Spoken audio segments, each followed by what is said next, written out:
Let's have a conversation on why dating sucks.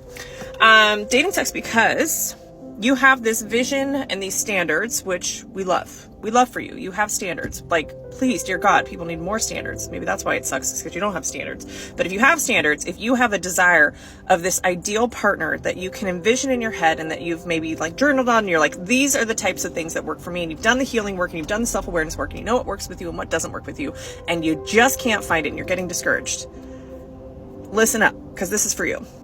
I have now in the past 24 hours had this conversation twice with clients of mine about getting discouraged that they're not meeting their ideal partner and they feel like they've been on the dating scene for quite some time now. That can be variable. It could be years, it could be months, whatever.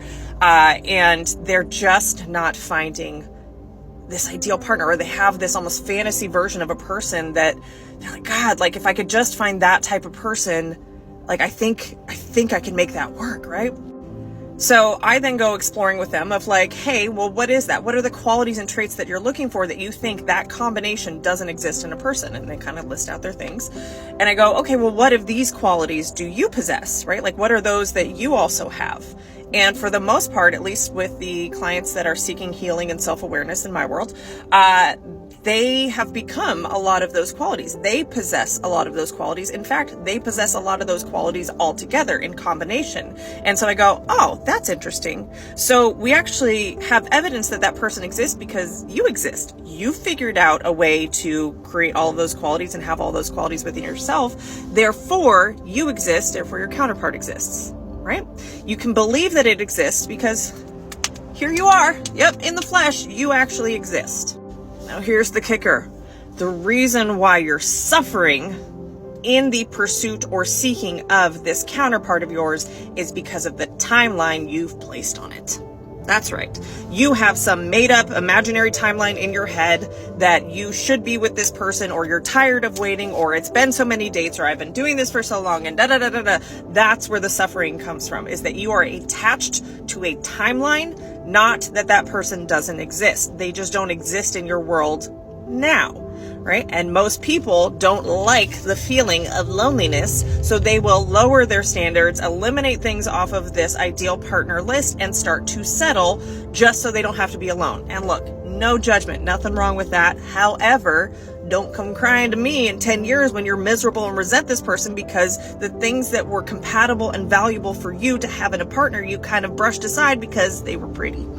And they looked really good, and they made you feel all warm and fuzzy, but it wasn't something that was compatible for the long term. Now, I personally know the cost of settling, and I'm unwilling to do it again. I would rather feel lonely and being single than feel lonely than be in a marriage, because I did that, and that sucks even worse. So you can look at the evidence that great love exists, that great partnership exists, by looking at the fact that you exist if you have become that type of partner. If you find it's hard to find people who will reciprocate the type of love and commitment and adoration and support that you give, recognize that there are people out there that are probably more rare, right? That aren't maybe necessarily filling the apps, right? That they're going to be more rare and more guarded, just like you are, because most people are not doing this healing self-awareness work, who don't know how to have partnerships and communication and reciprocity. They're just looking to get their needs met because they're unwilling to meet them themselves. Okay? So unicorns, got to find where other unicorns hang out, which means that you've got to start putting those qualities and those traits out into the world so that they can find you. Whether you're doing that on social media, whether you're doing that on apps, whether you're trying out new hobbies, think about where are the places that those type of people would spend that maybe aren't specific for finding dates. That's the key, right? Go to the places where the unicorns like to hang out or maybe spending time.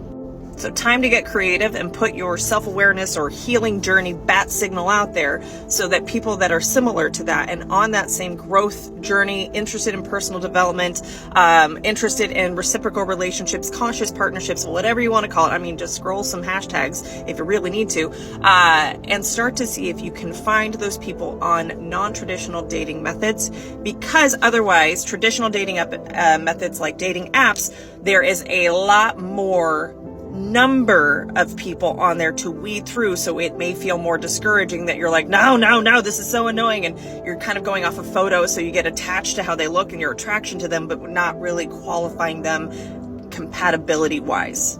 So that's my 2 cents. If you have found great partners that are doing the healing work, give us a resource. Where did you guys meet? Otherwise, for me specifically, it is, honestly, TikTok. You putting self-aware content out there on TikTok using those hashtags, they will find you in your DMs, along with some sugar daddy propositions. Gotta take the good with the bad, And hey, my name's Tara, and I'm on a mission to create a self-aware army, because it's lonely in these self-aware streets. We gotta find each other, y'all.